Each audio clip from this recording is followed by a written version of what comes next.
Hi everyone. Today we are going to discuss regarding the normal heart sound only MCQ notes. So now let's see in detail. So before searching regarding the heart sound, we should know where we have to search for the heart sounds.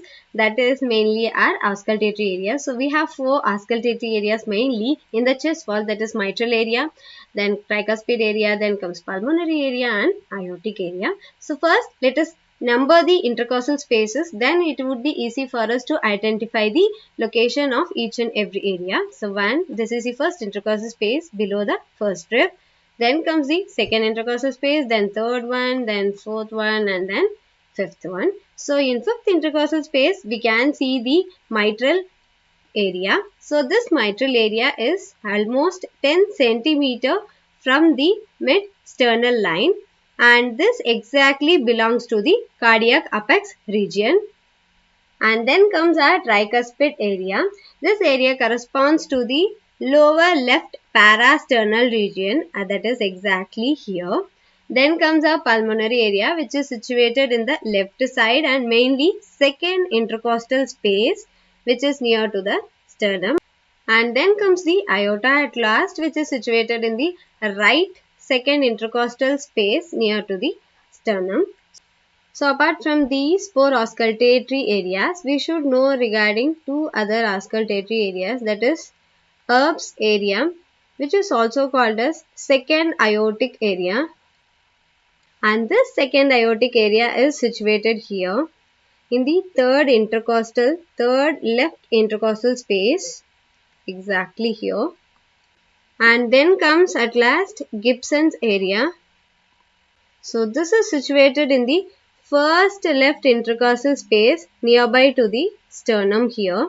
So this is our Gibson's area. And in this Gibson area, we can hear the murmur of patent ductus arteriosus, where the murmur is also called as Gibson's murmur or continuous murmur or machinery murmur. We can see exactly the MCQs related to the location of all these auscultatory areas. So that is more important. So the mitral area is situated in the fifth left intercostal space. Then comes the tricuspid area, which is present in the left lower parasternal region. Then comes the AIIMS area or second aortic area. So this is situated in the third left intercostal space. And then comes the pulmonary area, which is situated in the second left intercostal space. Then at last comes the Gibson area in the left side, which is present in the first intercostal space near the sternum. So don't confuse aortic area and the AIIMS area, because AIIMS area is the second aortic area, and in case of right side there is only one auscultatory area, that is exclusively our aortic area. So let's see MCQ notes regarding the first heart sound. So the character of the heart sound is high pitched, which is lower than the S1, and we all know that the heart sound is lub and tub. Lot of new movies we had seen the same thing. So this lub is slightly prolonged, and the duration of the heart sound is 0.14 second, and the frequency is from 25 to 45 Hz. This thing you have to memorize anyway. The first heart sound is caused by the sudden closure of mitral and tricuspid valve. So let me explain you exactly how it is happening.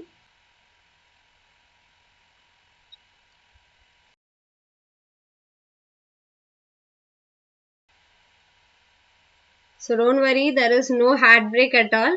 I just made a separate diagram of left side of the heart and right side of the heart just for the basic understanding.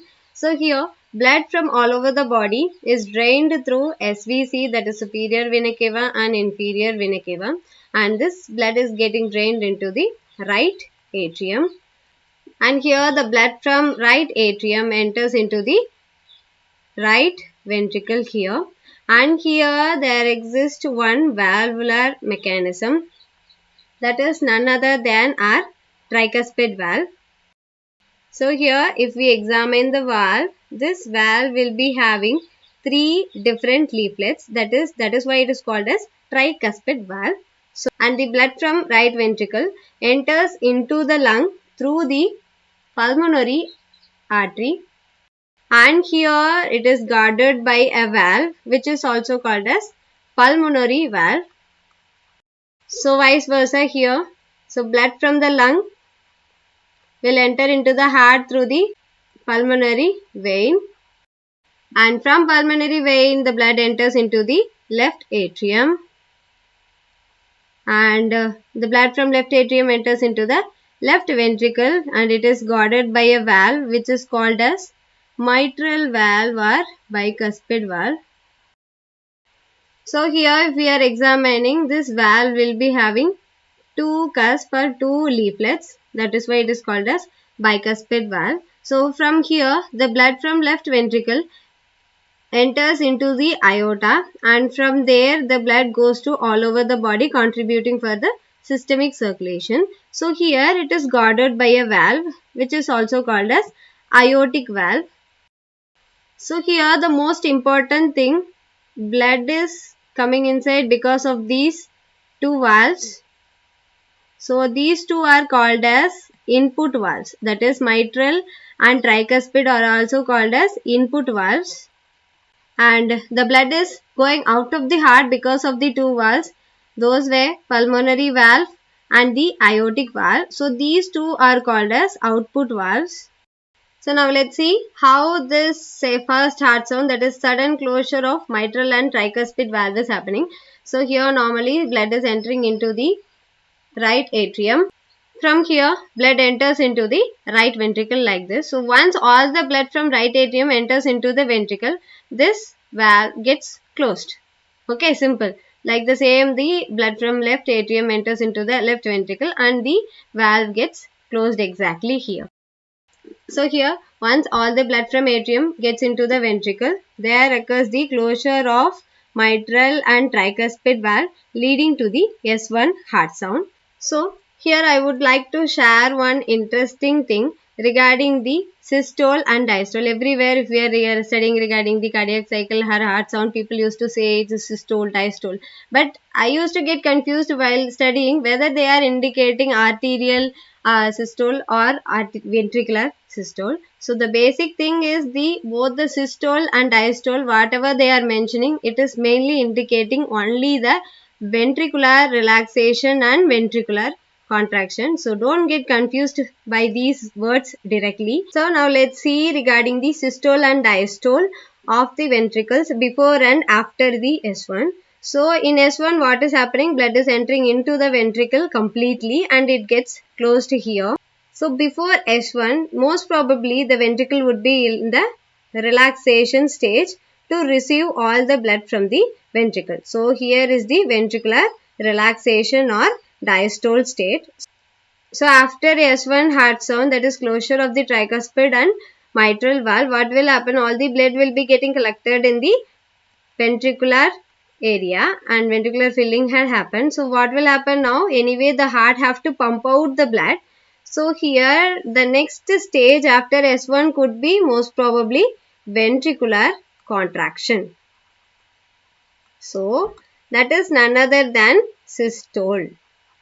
So before S1 there will be diastole, that is the ventricle will be receiving all the blood, and after S1 what will happen? Ventricle have to pump out the blood, so it will enter into the systolic phase. So already we had seen regarding the causation that the closure of mitral and tricuspid valve, and timing it is start at the ventricular systole. So here ventricular systole will start to push out all the blood. So this S1 exactly occurs at the start of ventricular systole, and this can be examined or heard easily with the help of diaphragm in the stethoscope. So now regarding the second heart sound, the character is high pitched, very similar to S1, and it is higher than S1, and it is dub sound as we had seen in the movies. So it is very shorter, and in case of S1 it is prolonged, and the duration of second heart sound is 0.11 second, and the first heart sound is 0.14 second. Try to remember all these numericals. These things are more important in MCQ point of view. And the frequency of second heart sound is 50 Hz. So here the main causation is because of the closure of aortic and pulmonary valve. So again, heart had been broken separately. Once you will understand, we can join the hearts, preventing the heartbreak. Already we had seen this is the tricuspid valve, and this one is bicuspid, and closure of it causes the first heart sound. So now regarding the second heart sound, which is caused by the closure of pulmonary valve, which is present here and here the aortic valve. So closure of these pulmonary and aortic valve leads to the second heart sound. So let's see. So this is our first heart sound. Before the first heart sound, ventricle will be in the diastole, that is relaxation phase, and after the S1 we will be seeing the ventricles in the contraction state, that is none other than our systole. So here after S1 blood will be getting collected in the ventricles, and here now the heart will push out all the blood into the output valves, that is none other than the pulmonary and aortic valve. So the heart will undergo a severe contraction. After pushing out all the blood through the aorta and pulmonary artery, these valves gets closed, creating the second heart sound, that is none other than S2. There will be relaxation, like ventricle will be receiving the blood from the atrium, and after receiving there will be closure of tricuspid and bicuspid valve leading to S1 heart sound, and then the ventricle will pump out all the blood out into the pulmonary artery and aorta, and there comes the systole or ventricular contraction, and at last there will be closure of pulmonary valve and aortic valve leading to S2 heart sound. So you can see here timing exactly just after the end of ventricular systole. We know that here exactly contraction will be happening. So it will happen at the end of the ventricular systole. So here in the similar way, this S2 heart sound will also be heard like S1 through the diaphragm of the stethoscope. So now regarding the third heart sound, the character is very soft, low pitched, very weak and rumbling, and the duration is 0 seconds. There is nothing related to the frequency. And here the causation is rapid ventricular filling. So let's see how this rapid ventricular filling is causing the third heart sound. So now I think left side of the heart became little bit damaged. So no issue, you just try to imagine what we are going to discuss only. And here we know that S1 has happened because of the closure of tricuspid and bicuspid, and S2 is because of the closure of aortic and pulmonary. So after S2, what will happen? All the ventricles will be empty.